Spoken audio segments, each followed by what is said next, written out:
Então sejam todos bem-vindos e David, pode começar. Olá. Bom dia, pessoal, tudo bom? Bom dia. Para quem não me conhece, eu sou o David, sou membro da célula desde 2018, então já faz um tempo que eu estudo esse assunto, principalmente com relação a engajamento.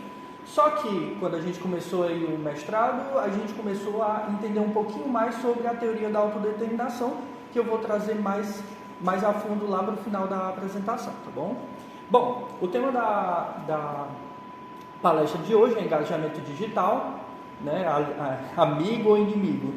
Esse tema ele é muito relevante e vocês vão ver mais para frente, mas só para dar uma esclarecida, eu acho que todo mundo já ouviu falar de engajamento aqui, né? E eu acho que a maioria das pessoas logo associa com as redes sociais, certo? Então, o engajamento é um elemento fundamental quando a gente vai falar de interação com os sistemas digitais.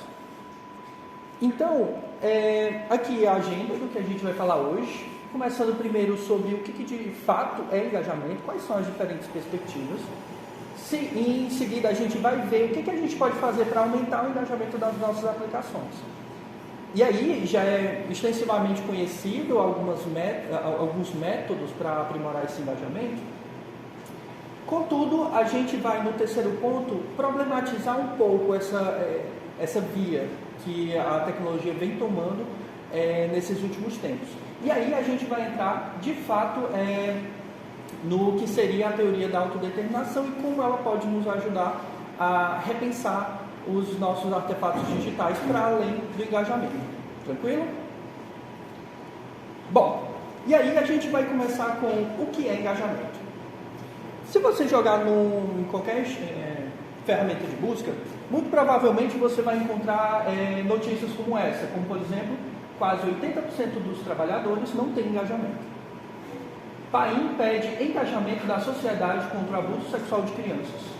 Influencers fazem lives caçando assaltos em São Paulo para ganhar engajamento. E por aí vai, certo?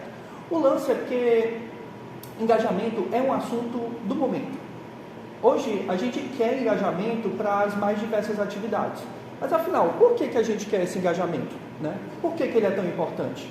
Bom, engajamento ele é fundamental, porque sem engajamento os clientes não compram, os estudantes não aprendem, as campanhas não funcionam, os ativistas não participam, trabalhadores não produzem, e aí correlacionando com a notícia que a gente viu agora há pouco, e seguidores não interagem.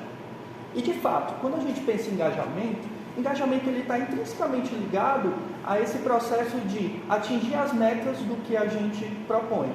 Por exemplo, se eu estou dando essa palestra aqui para vocês, a ideia é que eu espero que haja um engajamento, então que as pessoas de fato venham, que de fato prestem atenção e aí vamos esperar que tenha algumas perguntas ao final, certo? Isso seria um reflexo do engajamento dos participantes na palestra, mas o engajamento ele está em toda parte. O engajamento está dentro da sala de aula, quando a gente vai para uma atividade, uma aula, a gente precisa interagir para mostrar que a gente está tendo engajamento, certo? E aí, afinal, o que de acho é engajamento? Vamos lá. O engajamento, pela definição aí do dicionário, a gente consegue ver que é ato ou efeito de engajar ou de se engajar, envolvimento ao serviço de uma ideia ou uma causa, e a gente vê basicamente, hoje no contexto atual, que o engajamento está muito associado às redes sociais, certo? Mas também sobre algumas iniciativas no sentido de ativismo, como por exemplo o Greenpeace.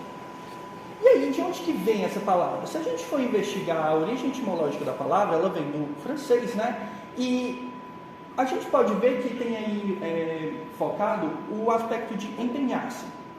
Em muitas definições que a gente fala sobre engajamento, o engajamento ele precisa ser materializado em ações, certo?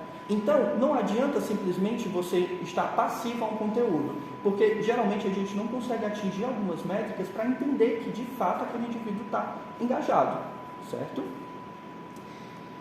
Bom, e aí a gente vai para uma outra área. O engajamento ele tem esse sentido amplo que a gente conhece de engajar-se em políticas públicas, engajar-se em serviços sociais, em jogos e tudo mais. Mas tem uma área da IHC que foca em entender como esse engajamento se dá através dos artefatos digitais, certo? E a isso se dá o nome de engajamento do usuário. Bom, eu trouxe aqui para vocês um resumo sobre esse estudo da Heather e da Elaine, onde elas de fato se propõem a pesquisar o que de fato é engajamento do usuário.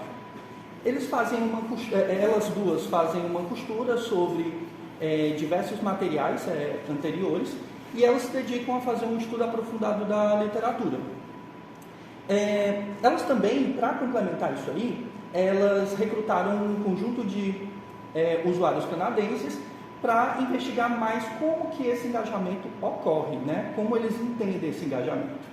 E aí, basicamente, a proposta desse trabalho, que vocês podem ver aí a referência embaixo, é definir o que de fato é engajamento do usuário. E elas chegaram em algumas conclusões bem interessantes. O primeiro é que o engajamento ele acontece em 4 etapas. A gente primeiro tem, de fato, a primeira etapa chamada de engajamento, onde a pessoa se propõe a entrar naquela interação. Em seguida, a gente tem a sustentação do engajamento, que seria basicamente o processo, o momento em que você se mantém engajado com a aplicação. Terceiro, você tem o desengajamento, que é o momento onde essa energia acaba e a interação se encerra. E um quarto momento é o reengajamento, que ele pode ser equiparado à primeira etapa, o engajamento, só que ele acontece num segundo momento, certo? Então, o engajamento, nesse sentido, ele só vai acontecer propriamente uma vez, essa primeira etapa. E em seguida, a gente dá início a um ciclo, teoricamente, infinito, certo?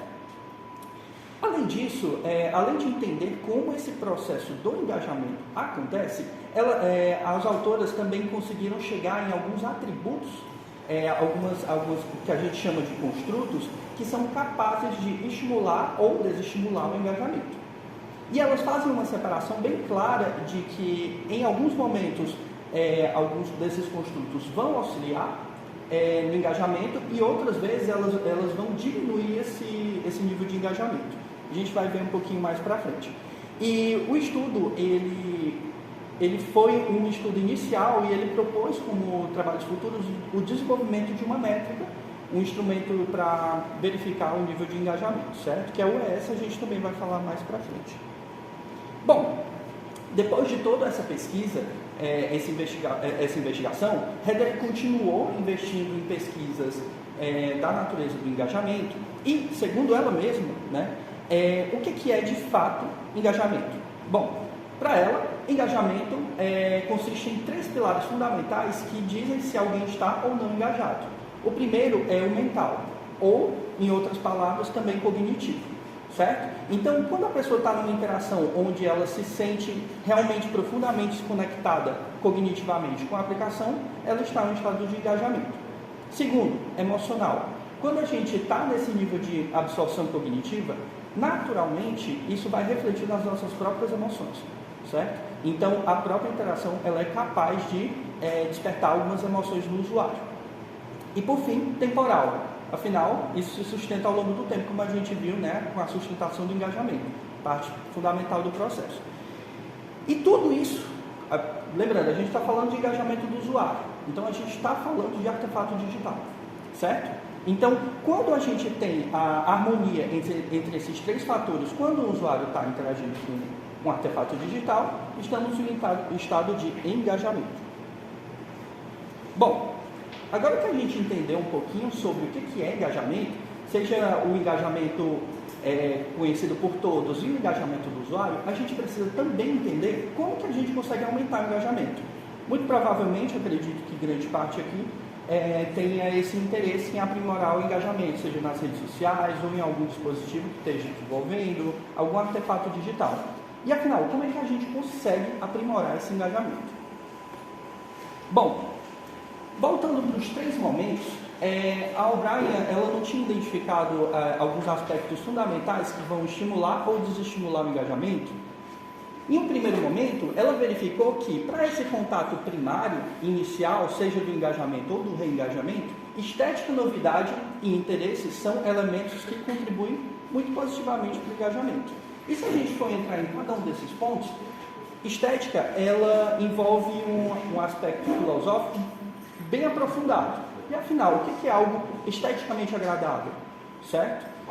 Vão ter diversas pesquisas que vão investigar isso, mas a estética é uma área específica da filosofia, que ela identifica o que faz de fato uma coisa ser considerada bela. E o que faz uma coisa ser considerada bela?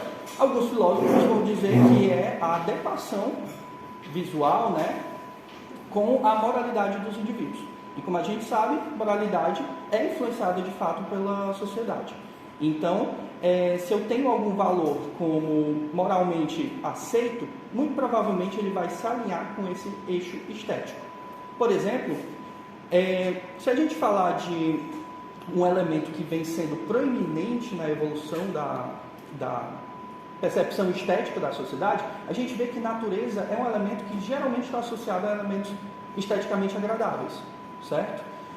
Por outro lado, padrões corporais, a gente vê que vai mudando de acordo com a sociedade. Se a gente for lá para a época medieval, ter sobrepeso seria uma coisa tida como agradável. Por quê? Porque aquilo ali é um reflexo de que a pessoa tem fartura, certo? Por outro lado, hoje a gente tem um padrão que é o padrão de academia, né, que a gente conhece.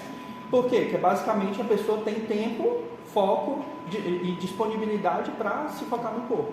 Então, isso é um padrão estético que vai evoluindo com a sociedade, certo? Bom, entendendo que isso está associado ao engajamento, ou seja, aquele primeiro impacto que vai me ajudar a decidir se vou ou não interagir, a gente tem a sustentação do engajamento. Ou seja, o tempo pelo qual eu me mantenho engajado em uma determinada atividade com o artefato digital. E aí, nesse ponto, a gente pode ver como algum dos contribuintes mais fundamentais para essa sustentação do engajamento, o apelo sensorial, ou seja, o quanto aquele artefato digital estimula os seus sentidos de maneira positiva, certo? Atenção e desafio. A capacidade daquela aplicação de te manter com a atenção focada.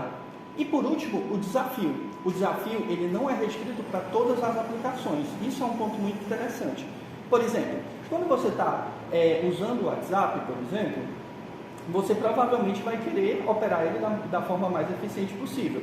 Contudo, quando tu está tratando de jogos digitais, é importante que o desafio seja crescente, para a gente adquirir a habilidade e entrar no estado conhecido como flow, que pode ser um assunto para uma outra palestra, tá bom? Então, esses elementos, eles vão contribuir positivamente para que o período de sustentação do engajamento seja cada vez maior. Tudo bem? E por fim, existem outros fatores que vão auxiliar com o desengajamento. Ou seja, na presença deles, a pessoa vai ter uma tendência a encerrar esse ciclo de engajamento. E afinal, o que é isso, né? O que de fato reduz o nosso nível a nossa chance de se manter engajado? Afetos negativos, percepção do tempo e interrupções, certo? Eu acredito que muitos devem entender o porquê disso. Vamos começar com afetos negativos. O que é um afeto negativo?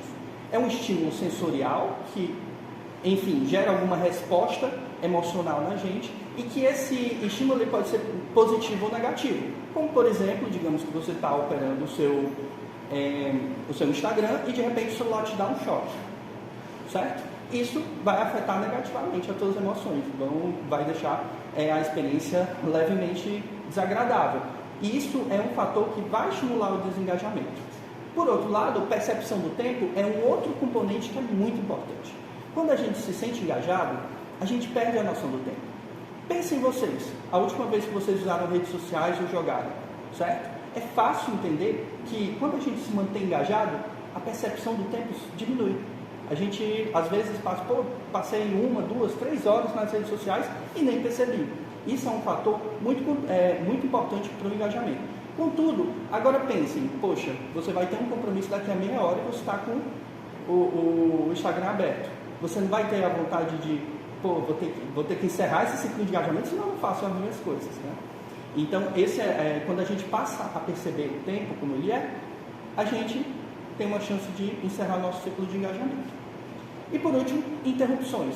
E aí a gente já trabalha isso bastante na usabilidade. Se eu estou toda hora mantendo telas de carregamento muito longas, momentos de espera, eles também vão reduzir o engajamento, certo? E aí, nesse ponto, a gente pode falar de um caso muito interessante, que é o do TikTok.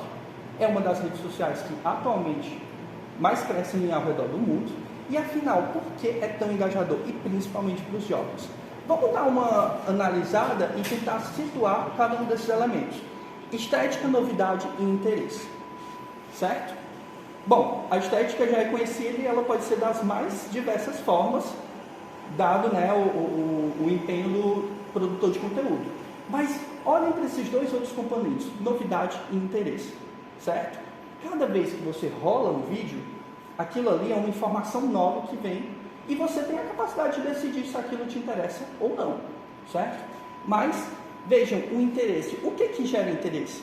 Isso é uma coisa muito bacana, porque quando a gente vê essas redes sociais, a gente percebe que não é propriamente o algoritmo ou os desenvolvedores que desenvolvem um conteúdo que vai, de fato, despertar o seu interesse. Mas os próprios usuários desenvolvem técnicas que eles percebem, e a gente está falando de uma população global. Eles vão começando a perceber que algumas técnicas vão te ajudar a aumentar o engajamento.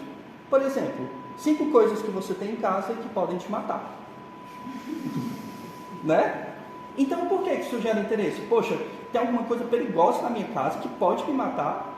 Lógico que isso aí é uma coisa extremamente, né, desperta o interesse, até de autopreservação. E aí, vamos em seguida. Quando a gente vai para um segundo momento, a manutenção, a sustentação desse engajamento, a gente pode chegar, por exemplo, no apelo sensorial. Bom, hoje a gente sabe que as telas elas são extremamente mais atrativas do que a realidade. E quando eu falo disso é porque dentro da tela as pessoas podem voar, as cores são mais vibrantes, o movimento é contínuo. E se você fizer... Ah, obrigado, eu estava secando o cabelo.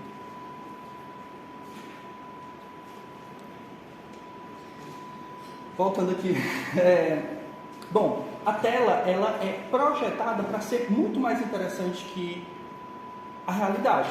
Vamos pegar um exemplo? Olhem para essa sala. Ela não parece estática, certo? A realidade ela é assim. Só que quando a gente tem um controle de cada pixel de uma tela, a gente tem essa capacidade de tornar cada pixel mais interessante. Tranquilo? Então, por isso, a gente vê que o apelo sensorial das telas como um todo, elas têm essa capacidade de manter mais fortemente o engajamento. E a gente vai ver que, inicialmente, isso pode parecer bom, mas vamos discutir como isso pode prejudicar a vida das pessoas. Atenção e desafio. Lembrando que desafio geralmente está associado a alguns aspectos específicos, como jogos, né? Mas se a gente levar em consideração a atenção, ela, quando a gente está fortemente atento a uma determinada coisa, isso tem uma tendência a reduzir a tua percepção do tempo, que a gente já viu que é uma coisa desengajadora, certo? Então, manter a atenção é algo que também vai permitir que o engajamento se prolongue. Agora vejamos, afetos negativos, percepção do tempo e interrupções. Esse aqui é um ponto interessante. Vamos voltar de novo para o TikTok, certo? Quando que ele te promove essas características para que você seja desengajado? Muito dificilmente. Hoje eles já desenvolveram algumas técnicas, como por exemplo, eles percebem quanto tempo você está logado e eles recomendam, olha, está na hora de dar uma pausa. Não sei se vocês já viram isso, né? Então, isso é um fator de desengajamento que eles tiveram que colocar porque isso estava gerando um problema nos usuários, certo? Por quê? Porque não gerava necessariamente afetos negativos, focava mais na atenção. Então, os vídeos, toda hora, os usuários, eles vão produzindo conteúdos que vão desfadiar a sua percepção do tempo. E aí, né, novamente, a percepção do tempo. E, claro, o feed, ele é infinito. Então, eu não tenho uma interrupção. Toda hora pode ser que apareça o melhor vídeo da minha vida. E quase nunca é, né? Tranquilo, pessoal? Bom, a gente já entendeu na perspectiva da O'Brien e da Thoms que existem alguns fatores muito mais primários, a qualidade da interação, que vão contribuir positivamente para o engajamento. Contudo, a literatura científica ela é muito vasta em técnicas para se atingir um maior engajamento, certo? Eu vou apresentar aqui alguns para vocês. Primeiro, usabilidade. acho que muitas pessoas conhecem, já ouviram esse termo, né? Acho que já ouviu bastante. Usabilidade, o que é usabilidade? A capacidade de algo ser usável. Mas essa definição é muito genérica e eu acho que no nível é tão genérico que não seria tão útil definir dessa maneira. Dessa forma, a ISO, né, que é uma organização para padronizações, define a usabilidade através de 3 pontos. Quais são eles? Né? Eficiência, eficácia e satisfação. Afinal, muita gente tem dúvida com relação à eficiência e eficácia. E o que significa isso de fato? A gente pode começar, por exemplo, com eficácia. O que é eficácia? Eficácia é a capacidade de atingir um objetivo. E, às vezes, né, de maneira completa. Porque, às vezes, eu posso atingir um objetivo, mas esse atingimento, né, seja parcial. Então, isso não é tão eficaz, ok? Por outro lado, a eficiência ela diz respeito ao processo e não ao resultado. Então, durante esse processo, o quanto isso me custa de tempo ou de esforço. Tudo bem? Então, quando pensar em eficiência e eficácia, lembra, eficiência diz respeito ao processo e eficácia aos resultados. Por último, mas não menos importante, a satisfação. E a satisfação, sim, é complicada, porque todo mundo tem experiências muito individuais, né? Cada pessoa é uma pessoa, e atingir a satisfação de maneira global é extremamente difícil, né? Diriam alguns até que é impossível. Então, para isso, cabe alguns estudos muito específicos em determinados grupos para se atingir a satisfação. Tudo bem? Entendendo usabilidade, a gente entende que se eu estou tornando todo o processo de uso daquela aplicação melhor, logicamente isso tem uma tendência a contribuir com o engajamento, concorda? Né? Em seguida, a gente tem acessibilidade. Muita gente conhece a acessibilidade como medidas para facilitar o acesso de pessoas com deficiência, né? E não é só isso. A acessibilidade como um todo diz respeito às barreiras que são erguidas frente a uma interação e como que eu posso fazer para derrubá-las. Ou seja, uma pessoa que tem problema de alguma natureza, né, não consegue falar de uma maneira que o celular entenda, esse tipo de interação se torna um problema, certo? Afinal, a pessoa não tem a competência, a gente vai ver mais na frente, a pessoa não tem a competência para lidar com esse modo de interação. Logo, isso pode ser uma barreira para essa interação. Então, remover barreiras, ou seja, facilitar a interação, é outro elemento que pode auxiliar com o engajamento. Tudo bem? Em seguida, a gente tem gamificação. Esse assunto é um assunto que eu já me dediquei por um tempo, né, principalmente no início da minha entrada na célula. E, afinal, o que é gamificação? Gamificação é a utilização de estratégias dentro de jogos para contextos de não jogos. Essa é uma das definições. E por que os jogos são tão importantes?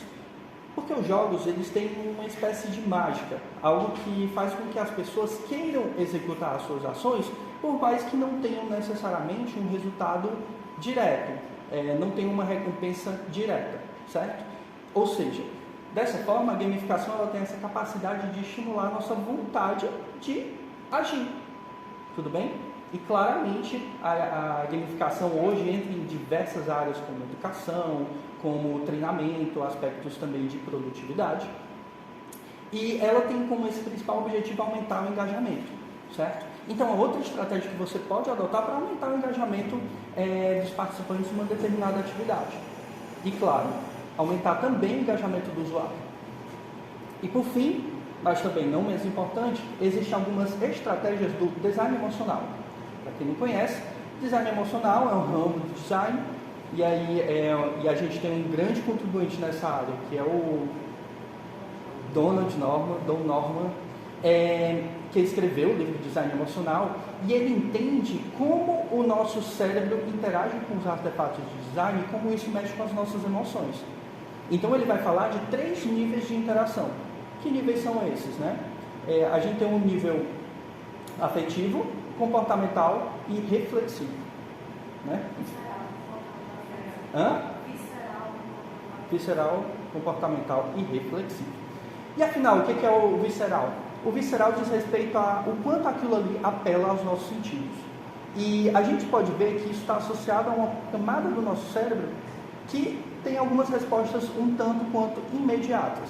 Como, por exemplo, se alguém sentar no prego, não demora muito tempo para que a pessoa identifique que aquilo ali é desconfortável e até ofereça algum risco para você. Mas quando a gente fala de design, geralmente esse apelo ele vem através da visão. Tudo bem? Por outro lado, as qualidades do uso durante a interação com um determinado artefato de design faz com que a gente possa achar aquele processo mais positivo ou negativo. E por último, reflexivo diz respeito a como a gente pensa nisso, certo? Ou seja, como aquela interação pode gerar uma história. Então, vamos tentar analisar como cada um desses elementos se posiciona na realidade, né, para aumentar o seu engajamento. Primeiro, usabilidade. A gente tem diversos estudos que investigam a questão da usabilidade e a gente pode entender que, principalmente as redes sociais, elas são cuidadosamente pensadas para que tenham alto nível de usabilidade. E não só as redes sociais. Se você pegar design systems como Material Design, eles têm um tratamento muito específico para tratar da usabilidade. E, seguindo a mesma linha, o Material Design, assim como outros Design Systems, geralmente tem um componente que é focado em acessibilidade, ou seja, remover barreiras que possam impedir uma boa utilização, né, das tecnologias. Gamificação, a gente pode pegar, por exemplo, acho que todo mundo aqui já comprou e pegou um cartãozinho de fidelidade, né? Você vai comprando e vai a fim de ganhar um prêmio lá no futuro. Isso é uma estratégia muito primária de gamificação, onde a gente tem um reforço positivo, atrelado ao processo, o estímulo que eu quero gerar. Então, por exemplo, cada vez que a pessoa realiza uma compra, ela vai ganhar um selo. Isso é tido como positivo. E o meu objetivo é que ela repita esse processo de compra, o comportamento que eu desejo, até que ela complete o cartãozinho. E, naturalmente, isso é um forte estimulador de engajamento. E com relação ao design emocional, a gente pode ver, por exemplo, os produtos do dia a dia. Os produtos do dia a dia, eles vão se situar em diferentes camadas, como, por exemplo, quando a gente trabalha com arquitetura. A arquitetura, inicialmente, o primeiro impacto que a gente tem é geralmente visual. Além disso, eles também vão apelar aos sentidos, provocando essa ideia de texturas e tudo mais. E não sei se alguns aqui já foram para Casa Cor, e eles trabalham muito bem esse primeiro nível do design emocional. Quando a gente vai no nível comportamental, é basicamente como a gente vive a respeito disso, né? Como é que o processo se dá. Então, nesse sentido, dentro da arquitetura ou de exposições, né, de design de interiores, vocês vão ver que tudo é projetado para que uma pessoa viva de maneira confortável dentro desses ambientes, certo? E por último, mas não menos importante, o reflexivo. O reflexivo é um aspecto não é tão simples de lidar, apesar dos outros não serem, ele é ainda mais difícil, porque ele se conecta com a sua própria personalidade. É basicamente o que te dá orgulho de contar para outras pessoas que você fez, certo? Então, muitas pessoas têm orgulho de ter casas bem decoradas, confortáveis e por aí vai. Então, essa capacidade de você sentir vontade de contar algo sobre alguma coisa, a gente está interagindo com esse nível do design emocional, nível reflexivo, tudo bem? Então, claro, cada um desses pontos cabe em um estudo muito específico, muito mais focado do que eu vou apresentar aqui, mas aqui são alguns caminhos para a gente aumentar o engajamento com os artefatos, né, que a gente desenvolve.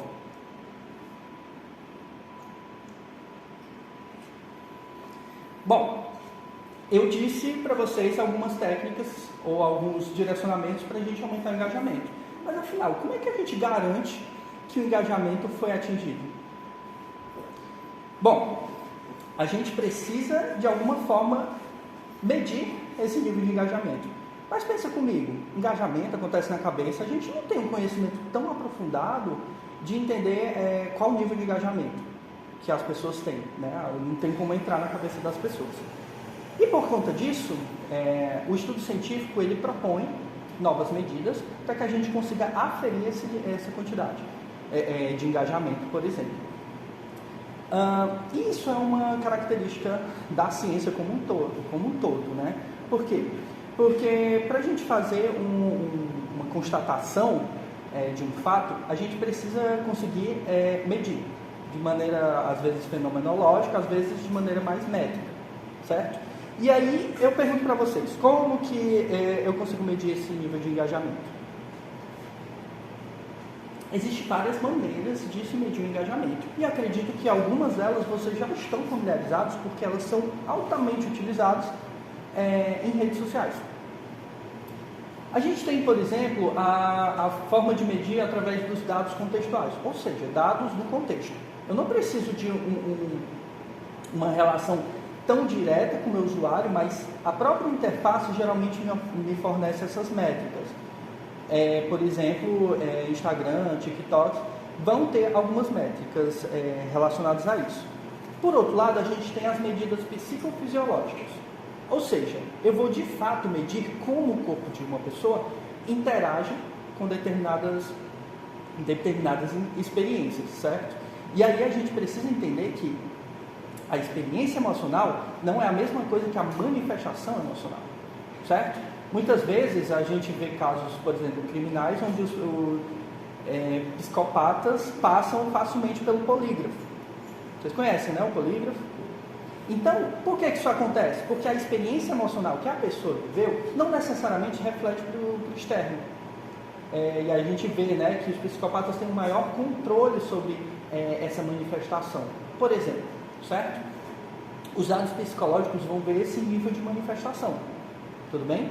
E que, claro, cada uma dessas medidas vai ter uma margem de erro com relação ao que ela está captando. Mas a gente já tem um direcionamento. Ou seja, se eu tenho duas fotos e uma tem 2 likes e a outra tem 1.300, consigo facilmente dizer que o que tem 1.300 teve maior engajamento do que as duas. Deu para entender? Bom, e por último, a gente tem os questionários padronizados. Os questionários padronizados, eles são muito diferentes dos questionários tradicionais, porque eles passam por uma validação estatística. Geralmente por intermédio aí da psicometria, que é um ramo da psicologia, que tem como foco, né, aproximar o modelo psicológico do modelo matemático, certo? Vamos passar por cada um deles, certo? A gente tem como, por exemplo, alguns dados contextuais que vocês devem estar bem familiarizados. Eu vou deixar o tempo para comentar depois, mas esses outros, vejam só, comentários. Eu consigo ver se um post ou um determinado produto na LX, ele tem mais ou menos comentários. Isso pode ser um preditor de maior ou menor engajamento, certo? E lembrando, às vezes esse engajamento pode ser negativo. Fulano em vez de me dar o celular, me deu um tijolo, né? E aí eu fico fortemente engajado em relatar que o serviço foi ruim. Número de cliques é outro elemento muito importante. Isso é muito fundamental para quem trabalha com publicidade. Então, na hora que você coloca um banner no site, você conseguir perceber se uma publicidade A tem mais cliques que uma publicidade B, logo também tem um preditor se determinada publicidade tem mais ou menos engajamento. Curtidas, esse aqui é um clássico, né? E é muito interessante porque a criação da curtida é realmente revolucionário e digamos assim, o combustível das redes sociais. Porque é uma ação extremamente mínima, você só tem que dar um tap no local certo da tela e você tem um dado. E esse dado, ele geralmente é muito inflamado para quem é detetor do conteúdo, certo? Porque a gente percebe que esse simples clique, ele pode representar uma aprovação ou desaprovação do teu conteúdo. Isso é um dado muito importante, certo? Então, digamos assim, esse é uma das grandes descobertas das redes sociais que impactaram bastante como a gente enxerga o engajamento. Número de seguidores, ou seja, aí eu já estou trabalhando com uma fidelização da pessoa, ou seja, aquela pessoa ela está disponível, ela está querendo o seu conteúdo, tudo bem? E, claro, compartilhamentos. É engraçado que tem uma medida que vocês provavelmente já viram. Numa escala de 1 a 10, o quanto você recomendaria nosso produto ou serviço para amigos e familiares? Já viram essa pergunta em algum lugar, né? Isso se chama NPS. É uma medida também psicométrica super simples de responder. E o que ela revela para a gente? Que quando a coisa é boa, a gente tende a divulgar ela. E tem uma coisa na publicidade, um ditado que diz que uma notícia ruim corre 10 vezes mais rápido do que uma notícia boa. E o que isso quer dizer? Quando a gente analisa uma escala de 0 a 10 sobre quanto você recomendaria ou não um determinado produto ou serviço, a gente percebe que uma nota 6 é considerada ruim para um determinado serviço. E aí a gente só vai considerar positivo notas de 9 ou 10. Né? Então, por que o eixo é movimentado pela direita? Devido a questões sociais.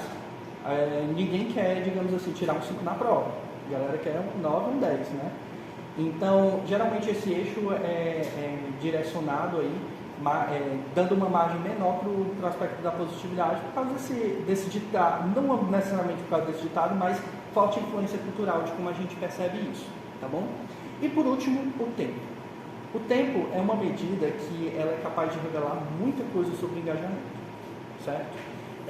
Por exemplo, quando você está no TikTok, uma métrica interessante que eles fornecem para os desenvolvedores de conteúdo é qual o tempo médio que um usuário passa no seu vídeo. Ou seja, quanto mais tempo você passa no vídeo, você está dando essa informação para a plataforma que você está mais engajado com esse conteúdo. Por outro lado, e isso vocês vão ver mais para frente, quando eu disponibilizo uma atividade e a pessoa é livre para fazer ou não, quanto mais tempo ela passa fazendo essa atividade, mais engajada com essa atividade ela se encontra, certo? Então, a gente vê que esses dados contextuais fornecem dados muito importantes para que a gente entenda como que o engajamento acontece. E, claro, grande parte disso aqui foi muito aprimorado pelo surgimento das redes sociais. Tudo bem? E por isso que a gente hoje, quando escuta engajamento, geralmente a gente está falando de redes sociais, no meio da notícia, certo? Porque, enfim, engaja, né? Por outro lado, a gente tem os dados psicofisiológicos. Os dados psicofisiológicos, eles captam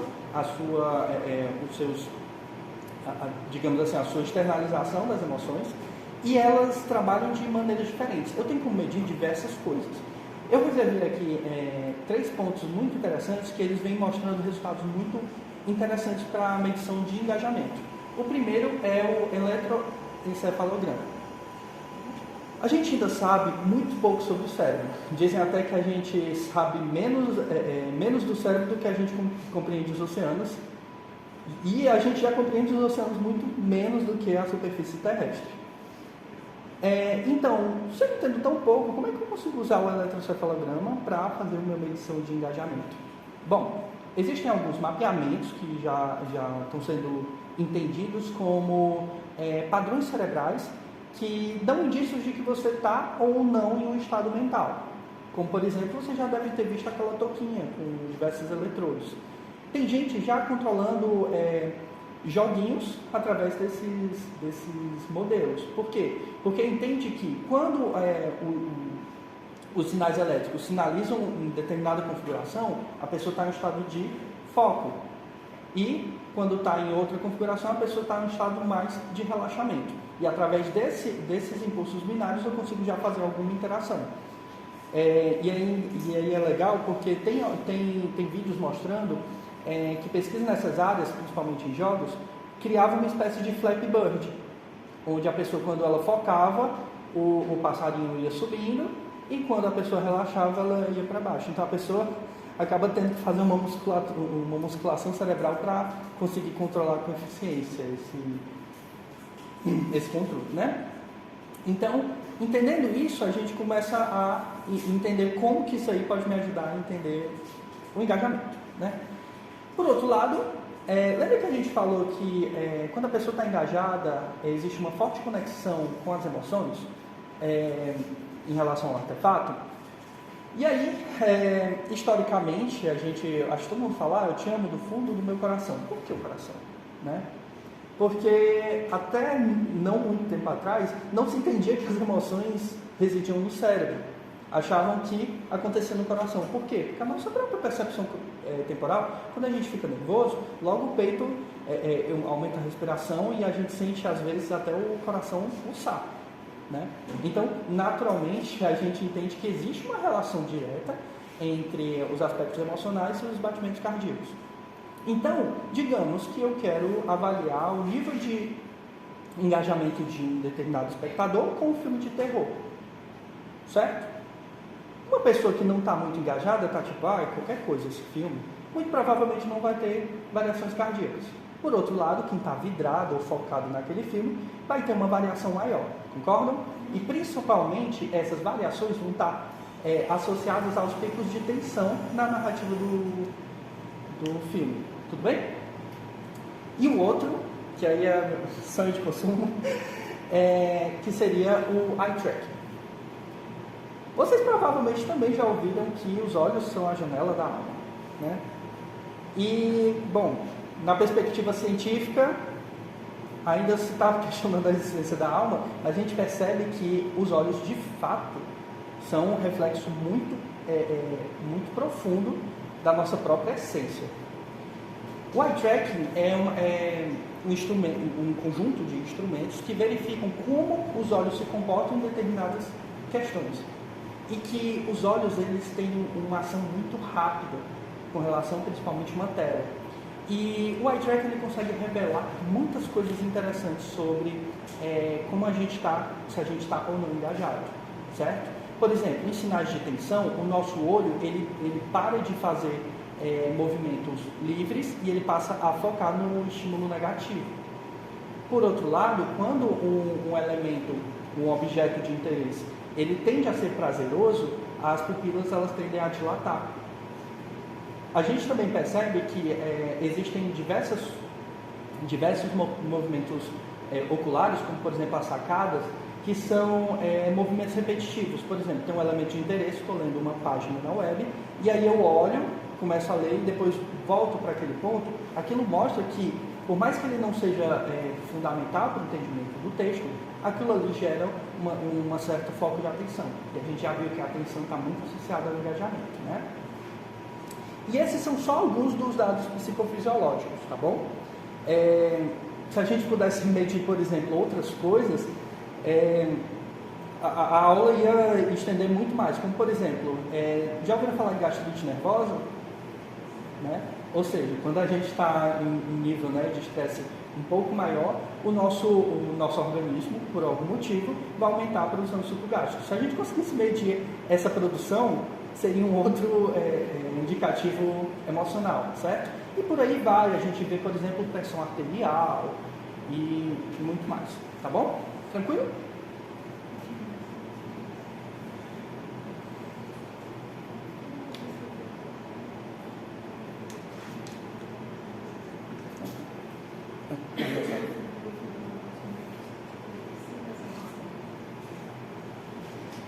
Então a gente já passou por duas medidas, né? Os dados contextuais e os dados psicofisiológicos. Agora a gente vai entrar nos questionários padronizados. Lembra que eu falei que questionários padronizados são muito diferentes dos questionários que a gente cria no nosso dia a dia? Por quê? Porque eles são validados pela psicometria, certo? A psicometria é um ramo da psicologia que se apropria aí um pouco da estatística para desenvolver modelos para que a gente compreenda melhor alguns aspectos psicológicos. Essa aproximação do modelo psicológico para o matemático, ela pode ser entendida como uma simplificação. Afinal, eu estou traduzindo um determinado sentimento, processo neuroquímico, elétrico, estrutura cerebral, tudo isso eu estou convertendo em simples números. E isso, claro, incorre em alguma margem de erro. E isso já é esperado pela psicometria, né? A gente diz que o valor real é igual, né, ao valor aferido mais uma taxa de erro. Tudo bem? E aí, a gente vê que alguns questionários padronizados, principalmente para engajamento do usuário, vêm sendo desenvolvidos ao longo do tempo. Por exemplo, a gente tem o GEC, que é o Game Experience Game Engagement. Esse é o Game Engagement, não o Experience, tá? O GEC, ele é uma medida, um questionário padronizado, disponível em inglês, que avalia o nível de engajamento exclusivamente para contextos de jogos. Se lembra que eu falei que engajamento com jogos é completamente diferente de outros aplicativos? E cada aplicativo vai ter as suas particularidades, certo? De acordo com, digamos assim, o nível de interatividade, os objetivos que a pessoa tem e a capacidade daquilo ali interagir ou não com as emoções. Então, o GEC, ele tem essa propriedade de aferir o nível de engajamento de um jogador com um jogo em específico, ou uma experiência de jogo. Por outro lado, a gente tem o Simples Engagement Questionnaire, que é um questionário que foi desenvolvido exatamente para entender como funciona o engajamento em contextos de compra online.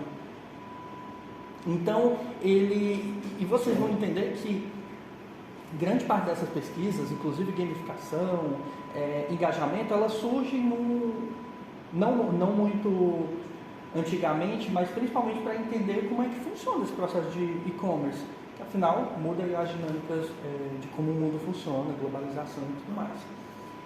E, por último, a gente tem o ES. Lembra que eu já falei da O'Brien, a pesquisadora que investigou diversas perspectivas? Ela também desenvolve um questionário padronizado, um framework, para se medir o engajamento.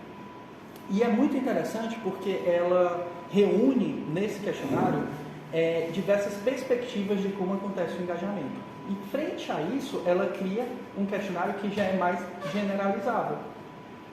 E por que é interessante eu misturar esses diversos aspectos? Porque o ES, diferente dos outros que estão focados em um contexto específico, o ES ele tem essa capacidade de aferir o engajamento de maneira mais global. Tudo bem? Então, eu consigo aplicar, e já tem estudos que vão revelar isso, que pode ser aplicado à experiência de e-commerce, em jogos, que inclusive foi resultado aí da graduação, né? E outros diversos contextos, como redes sociais, certo? Então, a gente tem esses três, digamos, modos de medida, certo? Então, tem vários instrumentos aí disponíveis para vocês medirem o engajamento. Então, como seria um processo normal? Você está lá desenvolvendo seu aplicativo, ou desenvolvendo suas redes sociais, ou criando uma campanha publicitária, certo? Você vai adotar alguns dos estímulos que a gente citou aí no começo dessa sessão, e você vai ver se a aplicação está sendo adequada e está gerando, de fato, mais ou menos engajamento, de acordo com o seu objetivo. Então, isso aí é um ponto muito interessante para a gente, de fato, contribuir aí com o entendimento do que é o engajamento e, se possível, né, produzam artigos científicos para tratar esses achados. Tá bom? Bom, e agora a gente chega no momento que engajamento não é essa coisa boa como a gente pensa, certo? Bom, eu acredito que muitos de vocês já devem ter ouvido falar da desordem de dependência de tela ou vício em telas. Já ouviram falar? É um problema relativamente novo, que basicamente está associado a essa capacidade da tela ser muito mais estimulante do que a realidade, como foi falado anteriormente, certo? A desordem de dependência de tela, ela gera outros subproblemas que também estão associados com essa condição. A gente tem, por exemplo, o FOMO. O FOMO, ele não é exclusivo da dependência de telas, tá? O Fear of Missing Out, ou medo de estar por fora, é um medo que vem assolando principalmente as mais recentes gerações. Isso por quê? Porque no mundo digital que a gente vive hoje, as coisas passam num flash. E você não participar de, um evento de cancelamento nacional de uma determinada pessoa, ou então, fulano publicou um vídeo e já apagou e você não viu, certo? Isso gera um problema catastrófico. Então as pessoas percebem, poxa, para eu não perder o próximo vídeo, eu tenho que ficar 24 horas ligado com isso, certo? Toda hora com o meu olho na tela. A gente também vê, e isso não eu acredito que também já viram essa condição, que seria o vício nas redes sociais. Está cada vez mais crescente. É um modelo que, bom, marcou o século, né?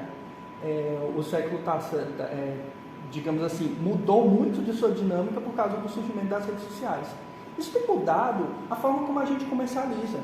Pô, como é que se fazia bolo antigamente?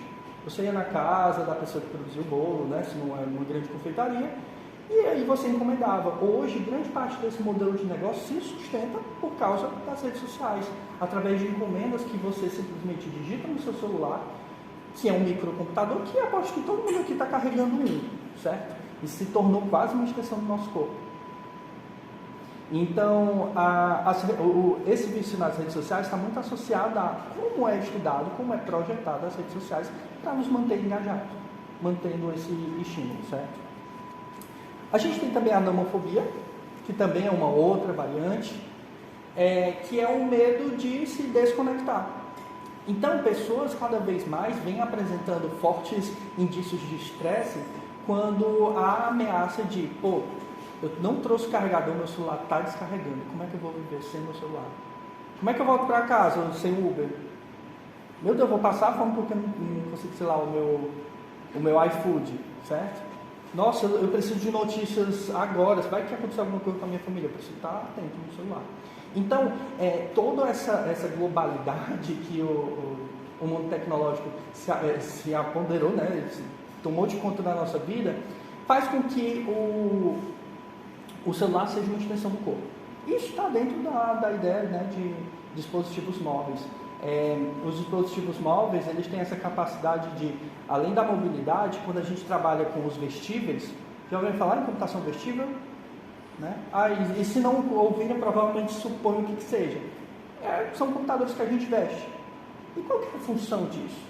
A função da computação vestível é estender as nossas capacidades. Por isso, nesse sentido, o celular é considerado uma computação vestível. Veja só, com o celular você aprimora fortemente essa capacidade de fazer cálculos, afinal ele tem uma calculadora. Você consegue reverberar a sua voz para muito além do alcance. Então eu consigo falar hoje com alguém que está na China, certo? Através do celular. Eu também consigo olhar coisas que não estão no meu campo de visão. Então os celulares, eles estendem a nossa capacidade. E a gente pensar que a gente vai ficar sem isso por algumas horas, pode ser aterrorizador para a grande parte das pessoas. Tudo bem? E agora, o foco do meu mestrado, Game Disorder. Game Disorder, hoje, é incluído no Catálogo Internacional de Doenças, conhecido aí como CID, né? Como uma doença psicológica. Tudo bem? E aí, quais são as características do Game Disorder? O Game Disorder ele é caracterizado por dificuldade ao parar o processo de jogo, certo? Dá prioridade para a atividade de jogo, por mais que isso interfira radicalmente de maneira negativa na sua vida. Ou seja, tá tendo o aniversário da sua mãe, mas você está tão focado naquele jogo, tá num evento limitado, que você não vai deixar e vai, enfim, triste, né? E você entende que, ir para o aniversário da minha mãe é uma coisa importante, né? Então, quando a pessoa realmente começa a identificar que ela está começando a descumprir algumas coisas que são importantes para ela em função do jogo, aí a gente tem uma situação de game disorder, tá? E tudo isso, e muitos outros, né, estão associados com essa desordem da dependência de tela. Tudo bem? E aí, eu acredito que vocês consigam deduzir. Por que isso tem se tornado um assunto no nosso cotidiano? Por causa do engajamento. A gente viu que o engajamento é fundamental para as coisas funcionarem. Sem engajamento, os alunos não aprendem. Vocês lembram lá do início? Os alunos não aprendem, os ativistas não agem, e por aí vai. Dessa forma, a gente pensou por muito tempo, e aí foi grande foco dos designers, aumentar o engajamento. Porque se não há engajamento, meu produto é inútil, né? O que eu produzi com design é inútil. Tudo bem? O problema é que passaram-se décadas nesse investimento para aumentar cada vez mais o engajamento, que hoje a gente tem um efeito rebote. Ou seja, as pessoas estão tão engajadas, que elas não conseguem se desvencilhar dos artefatos digitais, certo? E aí eu trago uma reflexão que Ryan e Deci fazem no artigo, que por muito tempo, né, e aí, basicamente a origem da NHC, a primeira onda, ela se foca no desenvolvimento da usabilidade, ou seja, aumentar a capacidade de uso daquela aplicação, e também no engajamento, porque sem engajamento os produtos não funcionam, que nesse processo eles negligenciaram uma coisa muito importante para a gente, que é o bem-estar, certo? O bem-estar é uma matéria de reflexão desde a Grécia Antiga, pelo que se tem registro.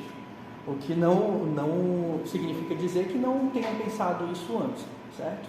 Mas a gente vê que o bem-estar é muito particular para cada pessoa.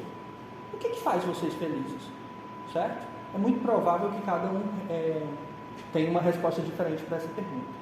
E por conta disso, desenvolve-se uma métrica específica chamada bem-estar subjetivo. O bem-estar subjetivo é esse relato, né, esse autorrelato da condição de felicidade. E afinal, o que faz você feliz? Né? Então, essa métrica ela enfrenta alguns problemas devido ao seu alto nível de subjetividade. É muito difícil medir ou comparar quem está mais feliz aqui, por exemplo. Certo? Frente a isso, os estudos, surgem principalmente na filosofia, discutem a perspectiva que eu encaro essa felicidade, esse bem-estar.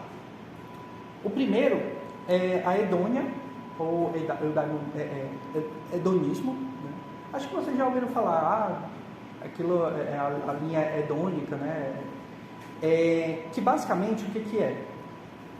Isso em semestre passado eu fiz essa pergunta e perguntei o que era felicidade. Uma das primeiras respostas que surgiram foi basicamente um estado de prazer e um afastamento da dor.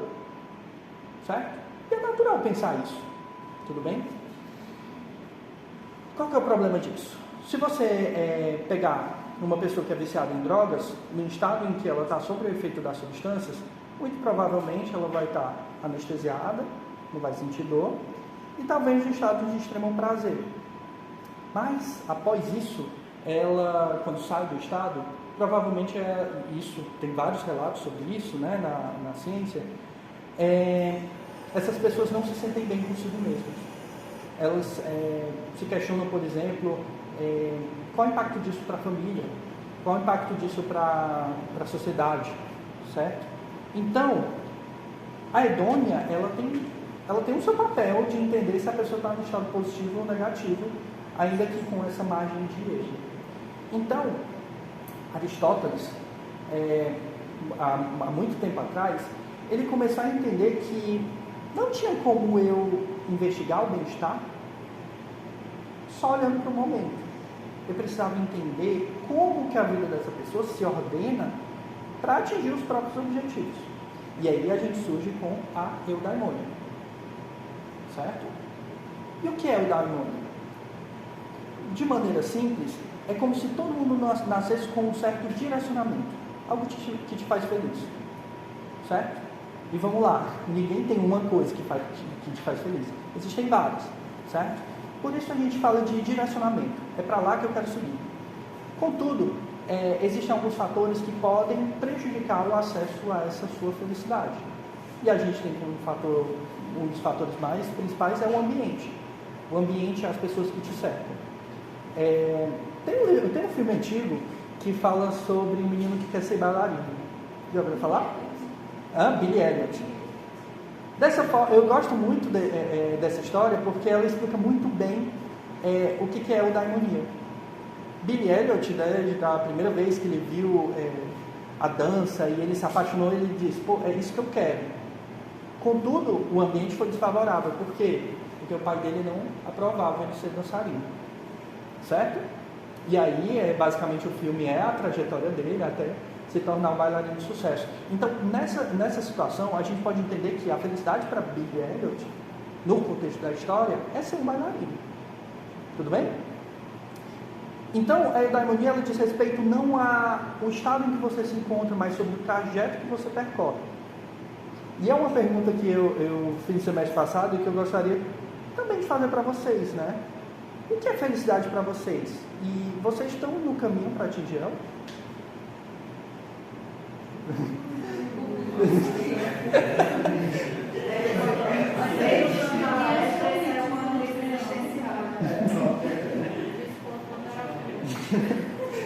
Mas assim, eu acho que essa reflexão é muito interessante. Esse semestre eu fiz uma dinâmica com os alunos na cadeira de História do Design, em que eu perguntei como eles se viam daqui a 10 anos. Geralmente a pessoa se vê numa situação ótima, né? Uma situação boa. E aí, em seguida, eu perguntei, você está nesse caminho? E o interessante muitas pessoas projetaram, né, suas questões profissionais. Então, o SMD seria um caminho para a pessoa atingir o seu sucesso, a sua felicidade. Certo? Bom, alguma dúvida com relação a isso? Não, né? Com relação ao que a gente vai Não. Mas sobre Edônia e Eudaimonia. Bom, e aí a gente chega num ponto interessante. A gente quer um estado de bem-estar. E qual que é a oposição do bem-estar? Quando é que eu não estou no bem-estar? E aí, do inglês, né? Illness, ou podemos dizer um mal-estar. E se a gente for posicionar esses dois elementos, eles também é muito facilmente entendido pela hedônia, né? Ou a pessoa está em estado de sofrimento, dor, ou ela está em estado de prazer. E a gente geralmente tende a posicionar esses dois estados através desses dois eixos, certo? Só que as coisas não são tão simples como a gente viu lá, né? Bom, a gente consegue entender que o bem-estar geralmente é um estado onde todo indivíduo considera desejável. Todo mundo quer estar em bem-estar, né? Eu acho que ninguém deseja mal-estar de maneira direta. Contudo, às vezes incorre da gente estar em estado de mal-estar. E aí a gente precisa entender que, para a ciência, o mal-estar é subjetivo demais. A gente precisa ancorar isso dentro de uma classificação muito direta. E aí a gente chega no que é a definição de uma doença, certo? E aí a gente tem 3 coisas muito importantes para a gente definir o que é uma doença e o que não é. E isso tem tudo a ver com, por exemplo, vício. Primeiro, a doença ela representa uma anormalidade ou uma disfunção da forma normal do corpo funcionar. E aí já para esse primeiro fator, a gente já considera alguns aspectos bem problemáticos, como por exemplo, o que é normal, certo? E isso ainda é matéria de debate na comunidade científica. Por outro lado, essa anormalidade e disfunção, ela tem um efeito negativo na vida da pessoa. Tudo bem? E aí você diz, eu quebrei o braço. É uma anormalidade, ele não costuma estar quebrado, né? É uma disfunção, ele diminui a minha capacidade de movimentar o braço e ele afeta de maneira negativa. Ele, enfim, dói e por aí vai. Contudo, a gente não considera doença o que se classifica num aspecto de lesão. Certo? Porque aí não seria uma doença, seria uma lesão. Tudo bem? Entendendo essa característica, ainda hoje se discute alguns aspectos, como por exemplo, se autismo é ou não doença. Afinal, a pessoa tem algum prejuízo e isso é autorrelatado pelos indivíduos, certo? Mas será que isso só não é uma forma diferente de pensar? E a sociedade não está adaptada a isso? As pessoas estão estabelecidas em uma outra dinâmica social. Entende? Então, por isso, por exemplo, se a gente levar em consideração, gravidez é ou não doença? Velhice. Né? Grande parte das pessoas dizem que não. Mas se a gente analisar, gravidez é um novo indivíduo surgindo dentro de um indivíduo, certo? Isso causa alguns prejuízos, como por exemplo, dificuldade na mobilidade, dores, certo? Em algum certo nível gera uma lesão, principalmente na parte do parto, mas durante o processo gera alguns aspectos negativos, mas é uma normalidade ou não é? Afinal, todo indivíduo aqui nasce de uma gravidez, né? Tudo bem? Mas se você analisar o estado corporal de uma mulher no estado... analisar o estado de uma pessoa grávida, né? E comparar com o estado pré-gravidez, você vai ver que existem algumas alterações que não são em fatos normais, certo? Então, entendem como isso ainda gera bastante debate? Inclusive, existem dois casos interessantes que são de mudanças de classificação. O primeiro, homossexualidade. Homossexualidade, até um tempo atrás, era considerada doença e hoje a gente percebe que seria uma nova forma de pensar, uma nova forma de agir, certo? Por outro lado, alcoolismo, que era considerado, por exemplo, decisões pessoais, hoje já é categorizado como doença, certo? E por aí vai. Então essas definições são levemente complicadas de se analisar, até hoje a medicina está se questionando o que é ou não doença, mas a gente precisa entender que o bem-estar ele está associado a um afastamento do estado de doença. Tudo bem? Então, a gente espera que não haja impacto negativo no organismo da pessoa, né? E que aquele determinado aspecto não represente uma disfunção. Quando a gente leva em consideração, por exemplo, o vício em jogos é uma doença? Se a gente for analisar, gera alguma disfunção social. A pessoa opta por não interagir socialmente, ela autorrelatada, a pessoa não está atendendo às expectativas que ela mesma coloca em si, ou seja, ela perde toda, digamos, a autonomia dela. Tudo bem? Enfim. E por que classificar doenças é tão importante? Por diversos motivos, tá?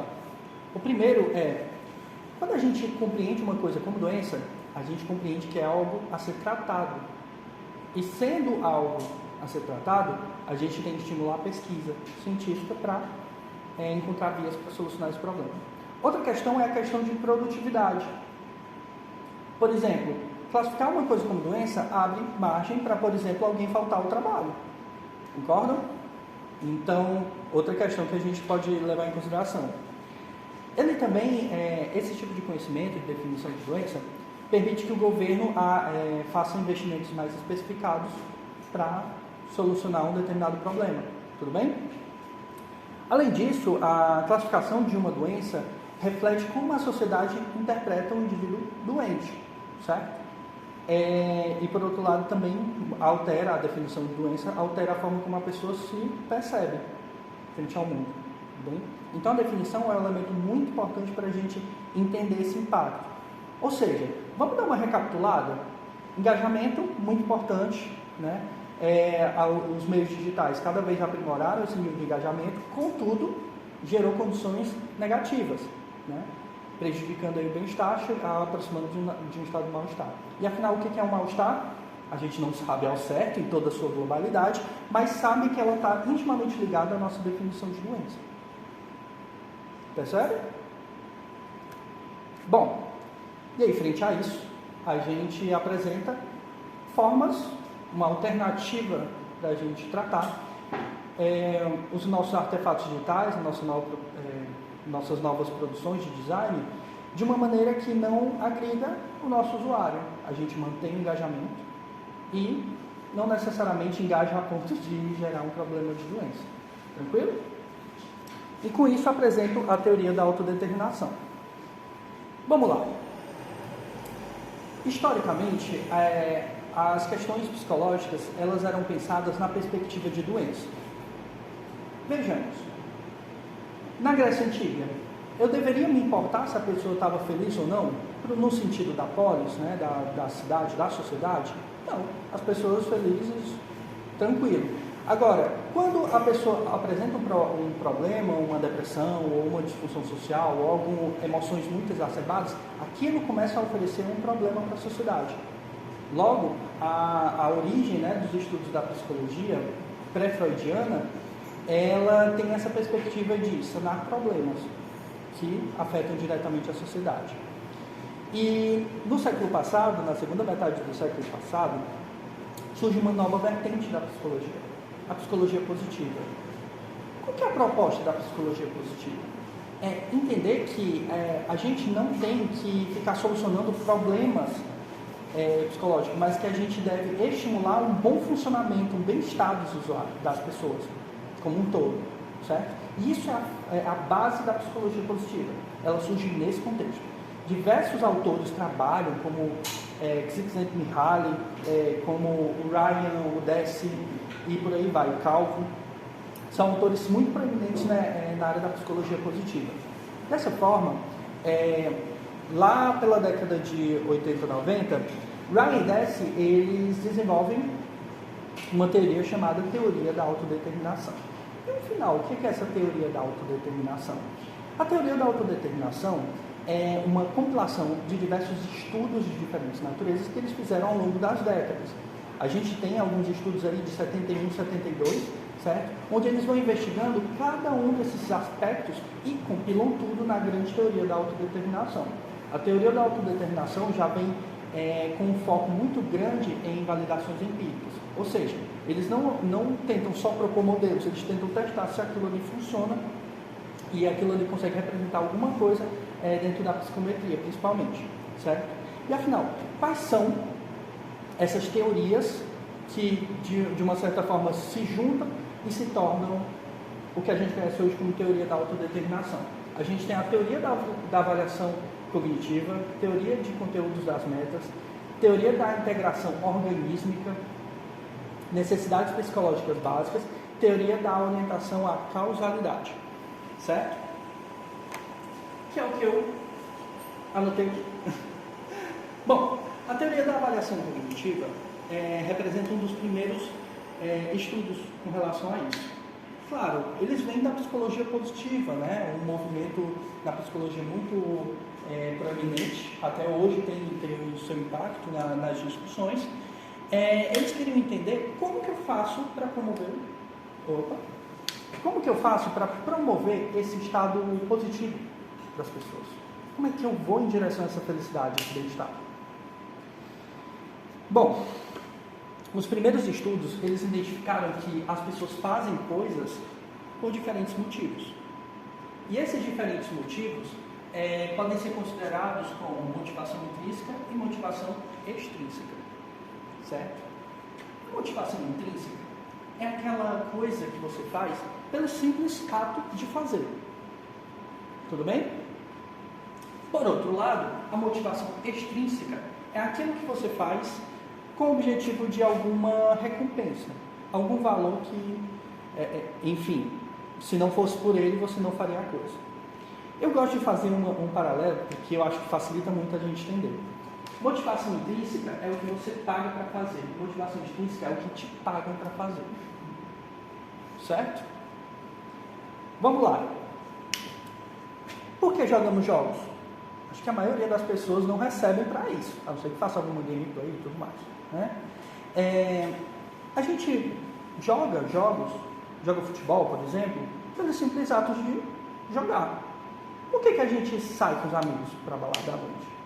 Porque é uma coisa divertida, é uma coisa que você sente que, enfim, contribui para a sua felicidade. Tudo bem? Contudo, por que a gente trabalha? Provavelmente. Para sobreviver, né? Que é o jeito. Exatamente isso. Agora eu pergunto para vocês: se hoje somos salário, você faria essa atividade? Se hoje somos salário, não tem mais salário, você vai continuar fazendo essa atividade? Difícil. Entende? Então, motivação intrínseca e extrínseca diz respeito a exatamente isso. Apesar disso, essa definição ela não é tão simples quanto parece, certo? Por exemplo, uma coisa que eu faço com medo da minha mãe me bater, ou uma coisa que eu faço porque eu acho que depois eu vou me sentir mal, elas têm o mesmo nível de extrinsequidade?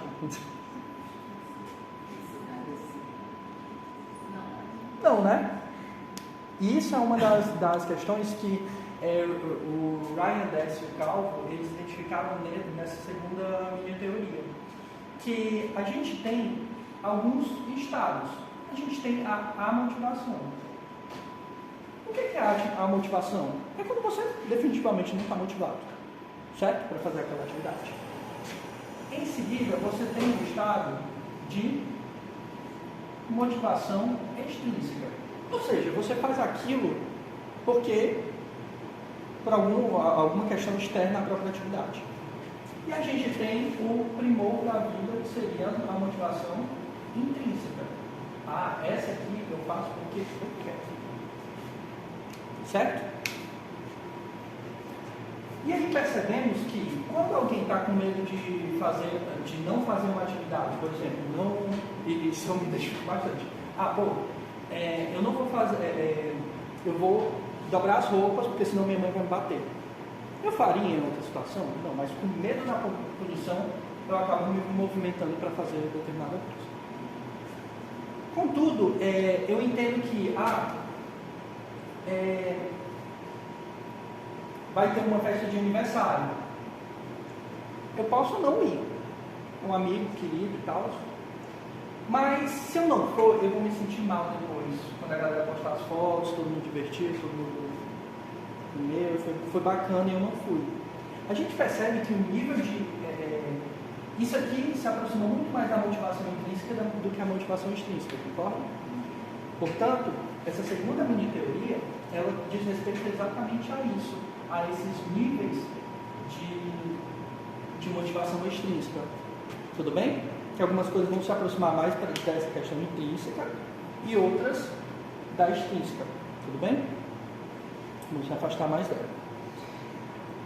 E aí, frente a esses dois estudos que foram pioneiros na área, chega-se a por que, de fato, as pessoas têm motivações intrínsecas e extrínsecas. Eles chegaram à conclusão de que existem 3 necessidades psicológicas básicas que fazem com que a pessoa queira ou não fazer uma ação. E isso o nível de intrinseticidade, não sei como é que fala essa palavra, ela diz respeito a 3 aspectos. Quais são esses 3 aspectos? Autonomia. Ou seja, é o nosso desejo mais forte de obter liberdade, da gente escolher para onde que vai, o que fazer. Isso é autonomia. É a nossa capacidade de escolher as coisas com base nos nossos interesses, vontades, crenças, desejos. Tudo bem? Então a pessoa de fato se sente livre. Isso é uma coisa que a gente consegue entender, que até os animais, eles têm essa questão. Os animais, por exemplo, quem tem gato e abraça, a gente está limitando a capacidade dele de escolher para onde que ele vai. E ele se sente altamente incomodado com essa situação. Tudo bem? Então, esse primeiro fundamento, ele diz respeito exatamente a essa nossa necessidade de liberdade. O segundo é a competência. E afinal, o que é a competência? Vamos lembrar, eu acho que todo mundo aqui passou, creio eu, pelo Enem, né? E eu pergunto para vocês podiam escolher qualquer curso? Podiam, né? Você tinha nota para passar em qualquer curso? E esse é um ponto muito interessante. Uma quantidade muito seleta de pessoas no Brasil teria nota para passar em qualquer curso, né? E o que diz respeito a isso? Nessa situação você tem autonomia, você pode escolher qualquer curso. Agora, você é capaz de entrar em qualquer curso com a nota que você se encontra? Não. Isso é competência, é a nossa capacidade, nossa habilidade de lidar com o ambiente que nos serve. Isso diz respeito exatamente a aspectos adquiridos, como por exemplo a habilidade. Então, por exemplo, você se encontra num jogo, por exemplo, né? Você tem autonomia de jogar ele à medida... Agora, será que você tem competência agora para finalizar esse jogo? Às vezes o jogo é muito difícil, depende que você jogue diversas e diversas vezes até que você adquire essa habilidade, essa competência para finalizar aquele jogo, certo? Então, a competência diz respeito a essa nossa capacidade de lidar com o mundo que nos cerca, tudo bem? Isso, em tese, compreende o que eles queriam provar, que as pessoas buscam liberdade, que o que faz as pessoas se sentirem intrinsecamente motivadas, né, é que as pessoas precisavam ser livres para fazer suas próprias escolhas e as pessoas precisavam ter competência para lidar com o ambiente que nos cerca. Contudo, havia uma margem, um problema, porque tinha outros aspectos que elas estavam negligenciando durante esse processo. Não é só sobre a pessoa, mas sobre as demais pessoas que o cercam. É através das outras pessoas que a gente muitas vezes descobre se a gente tem competência ou não para fazer determinada coisa, certo? E isso entra num conceito ainda um pouco mais complexo, que seria a relação.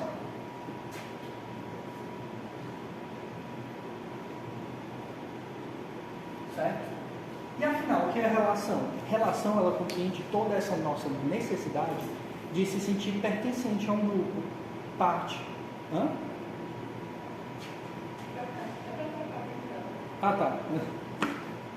Opa. Certo? É a relação. A relação, ela diz respeito a essa nossa necessidade social, de se sentir aceito.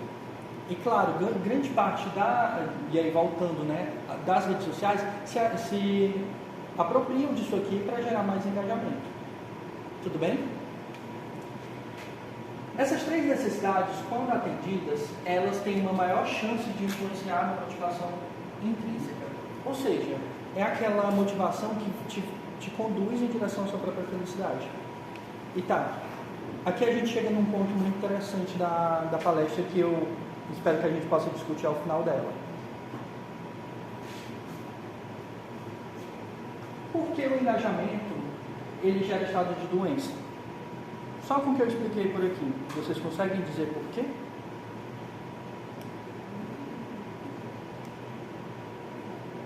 Não? Vejamos. As nossas ações de maneira muito simplista é igual à nossa motivação extrínseca versus, na verdade, mais a nossa motivação intrínseca. Tranquilo? Se a gente não está motivado, a gente não age. Isso aqui está associado a um estado de bem-estar.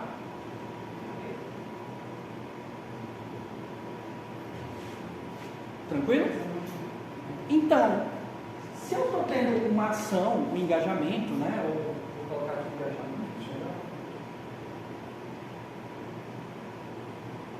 É resultado de um certo nível de uma motivação, e a motivação intrínseca promove o bem-estar. Então, por que o engajamento tem se tornado tão nocivo para a sociedade? Porque, na verdade, as tecnologias digitais hoje buscam aprimorar a motivação extrínseca. Ou seja, eu não mais projeto um aplicativo para a pessoa querer estar lá. Eu gero alguns gatilhos mentais para que ela tenha que estar lá. E isso vai contra o que ela quer para a própria felicidade dela. Então, dessa forma, quando eu crio a necessidade de, tu viu meus stories? Né? Eu estou criando uma necessidade social. Nem queria entrar nas redes sociais, mas vou ter que ver, né? Porque é um babado muito forte. Certo? Então, quando essa motivação é extrínseca, ela sim está associada, e é seguro e comprovado pelos estudos de Ryan Dessy, né, e Calvin, de que a motivação está associada ao mal-estar. Por quê? Porque eu me sinto motivado. Eu ajo, mas não é o que eu quero para mim. Certo? Bom, em seguida a gente tem, e aí eu já pulei alguns pontos, né? Acabei me perdendo aqui. E aí a gente vê que o comportamento, e aí eles já faltam os estudos, eles percebem que existem 3 formas de um comportamento de um indivíduo. As pessoas podem estar amotivadas, ou seja, sabe que quem já ensinou criança, né? Sabe que criança não detesta fazer tarefa, odeia. Mas ela faz mesmo assim porque a gente está lá de olho nela, dizendo, vai fazer a tarefa assim, certo? Como é que ela faz como é que ela age nesse contexto? Fica quieto, assim, faz qualquer coisa. Já aconteceu de eu perguntar 1 mais 1 e a criança não sabia responder. Não é que ela não sabia, ela não sei, não sei o quê. Mas 1 mais 1, tu não sabe? Agora foquei na pergunta, agora consigo responder, certo? O que significa isso? Que o comportamento gerado aqui foi praticamente compulsório. Não tinha nenhum interesse pessoal de realizar aquela atividade. Tudo bem? A gente tem o comportamento intrinsecamente motivado e extrinsecamente motivado. E aí a gente já consegue dizer que é cada um, né? Extrinsecamente motivado, muito provavelmente é o que te pagam para fazer, lembrando. Intrinsecamente motivado é o que você paga para fazer. Mas de preferência não pagar nada também é massa, né? Tranquilo, pessoal? Então, essa macroteoria, ela se reúne para gerar o que seria a teoria da autodeterminação. E aí a gente vai ter uma discussão sobre isso, mas essa é talvez uma das vias possíveis da gente solucionar o problema do engajamento. O engajamento não é o vilão da história. A gente precisa de engajamento, porque senão as coisas não funcionam, tá? Mas a gente precisa repensar esse engajamento adicionando o bem-estar na equação. Tudo bem? E com isso, encerro por aqui. Obrigado.